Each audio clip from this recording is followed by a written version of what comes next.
இன்று தாய் திருச்சபை அன்னை கன்னிமரியாளுடைய வெண்ணேற்பு பெரு விழாவை கொண்டாடுகிறது.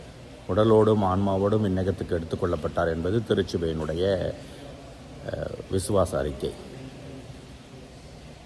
திருத்தந்தை 12ஆம் பத்திநாதர் இதை அறிக்கையிடுகின்ற பொழுது சொல்கிறார், நம்முடைய பிறப்பு பாவத்தோடு, ஆனால் அன்னை கன்னிமரியால் பாவமில்லாமல் பிறப்பிக்கப்பட்டவர். பாவமில்லாத அந்த உடல் விண்ணை சார்ந்தது. அடுத்து அவர் பாவமில்லாமல் பிறப்பிக்கப்பட்டதனால் பாவமில்லாத இறைவனை பெற்றெடுத்தார். எனவே அந்த இறைவனையே அவரது உடலும் ஆன்மாவும் சாரும்.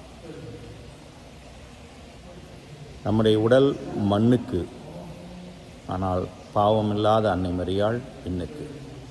நாமும் அந்த பேற்றினை ஒரு நாள் பெற்றுக்கொள்வோம். எங்கே, எப்போது? நாம் பாவமெல்லாம் கழுவி இறைவன் நம்மை அழைக்கின்ற பொழுது,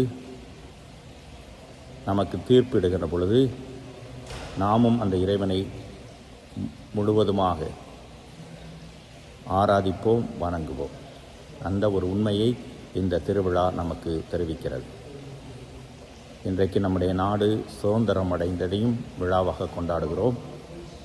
நம்முடைய நாட்டிற்கு நிறைய ஜெபங்கள் தேவை. எல்லா மக்களும் சமமாக நடத்தப்பட, ஊழல் ஒழிந்து மக்களுடைய நலன் பேணப்பட நல்ல தலைவர்கள் வேண்டும்.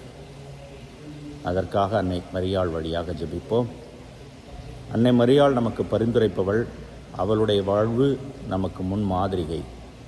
அந்த வழியிலே நாமும் நடப்போம். இறைவனை ஆராதிப்போம். இறைவன் என்னென்றும் வாழ்த்து பெறுவாராக.